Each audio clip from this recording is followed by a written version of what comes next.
그러니까 결국에는 남현희 씨가 인터뷰를 절박하게 해야 되는 어떤 니즈가 있었던 이유가 뭐냐를 캐는 게 그래 전청조 씨의 뭐 문제가 불거질 거를 몰랐다 손 치더라도 뭐 결국은 남현희 씨가 왜 그렇게 인터뷰를 하려고 했을까? 그리고는 사실 인터뷰 내용을 좀 고려를 해보자면 나는 재벌 3세하고 2세인지 3세인지 결혼한다 이런 내용이었잖아요. 뭐 그렇죠. 예. 네, 그러니까 결국은 결혼 발표 인터뷰인 거예요. 예. 근데 이제 결혼 발표가 일반적으로는 동거하는 뭐 남녀 사이에 그렇게까지 센세이셔널한 이슈가 별로 될 게 없는데 이미 동거하고 있었으니까.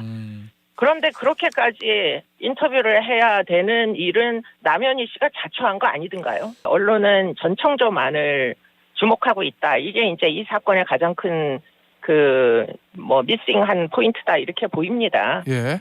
그렇기 때문에 지금 이 남현희 씨가 그러면 어떤 경위로 전청조 씨를 만나서 이렇게까지 의존하게 됐느냐. 네. 남현희 씨가 원래 그런 사람이냐. 뭐 물불 안 가리고 사람들에게 정말 이렇게 뭐 전혀 판단 능력 없이 이렇게 의존하는 사람이 전혀 그렇지 않거든요. 이 사람 국가대표입니다. 그렇기 때문에 대단히 나름대로의 의사결정 능력이 월등했을 텐데 지금 남현희 씨가 주장하는 게 원래 남현희 씨 모습하고 되게 다른 내용이잖아요. 가스라이팅이라는 게 아무 때나 일어나는 게 아닙니다. 굉장히 피해자들이 취약성이 있어야 이게 일어나는데 전혀 사회로부터 분리되지 않은 상태로 친정 식구들하고 아무 때나 만날 수 있는 이런 사업하는 여성이 과연 전청조 같은 인간에 의해서 가스라이팅 될 수 있느냐. 사실은 뭐 100번 뭐 의심스럽지만 그게 그렇다 손 치더라도 지금 이 사건은 두 사람의 이 관계 속에서 있었던 아직은 제대로 밝혀지지 않은 성폭력 사건에 좀 더 주목을 해야 되는 게 아닌가. 아마 피해자가 3명 이상 되는 걸로 알고 있어요. 그 사건이 진행 중에 지금 이제 전청조가 등장하게 된 것이고요. 그 사건이 진행 중에 남현희 씨의 이혼도 있고 그 이혼한 전 남편 사이에는 아이도 있습니다. 그렇죠. 그렇기 때문에 아이의 양육권 다툼도 있었을 것이고 뭐 하여튼 굉장히 복잡한 시점이 지금 2023년도 12월에서 한 2월 사이에 지금 일어난 일들 같은데 그리고서는 피해 발고가 있고 지금 이 코치는 사망한 상태예요. 공소권 없음이 돼버린 거죠. 7월인가 최근에 이제 사망을 했습니다. 그러니까 이 관계들과 얽힌 복잡한 남현희 씨의 심정을 우리가 분석을 해야 그래야 좀 더 이 사건의 실체를 알 수 있는 게 아닌가. 그저 정체성이 좀 모호한 전청조 씨를 우리가 그냥 어떤 사회적 비난만을 해가지고 제대로 지금 논의가 진행되는지 상당히 의문이다. 이게 알겠습니다. 제 의견입니다. 네, 그런가 하면 전청조 씨는 남현희 씨가 운영한 펜싱 학원에도 깊숙이 개입한 걸로 파악됩니다.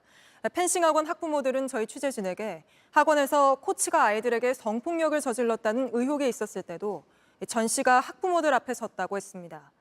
또 남 씨가 이런 피해 사실을 알고도 신고는커녕 수개월 동안 뭉갰고 그러는 사이 아이들 피해는 계속됐다고도 했는데 그 정황이 담긴 동영상을 저희가 입수했습니다. 이 소식은 박지영 기자가 취재했습니다.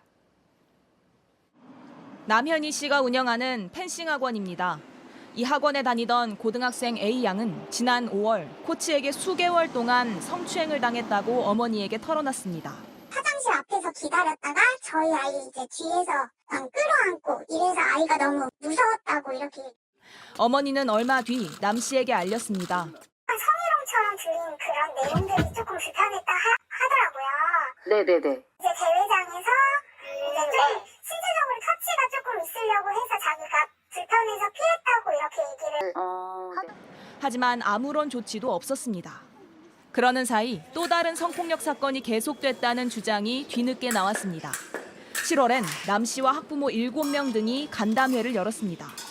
남 씨는 피해 사실을 들어서 알고는 있었다고 했습니다. 선생님이 먼저 뭐했고 근데 저는 이게 선생님한테 들은 얘기고 뭐가 정보가 없잖아요. 그제서야 해결하겠다고 합니다.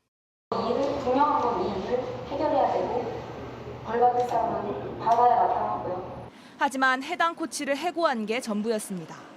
체육 지도자는 인권 침해 사실을 알게 됐을 때 그리고 인권 침해 의심이 있을 경우 곧바로 신고하게 돼 있습니다. 하지만 남 씨는 피해자 측의 신고로 뒤늦게 경찰 수사가 시작될 때까지 어떤 신고도 하지 않았습니다. 그리고 해당 코치가 며칠 뒤 숨져 사건은 그대로 종결됐습니다. JTBC 박지영입니다.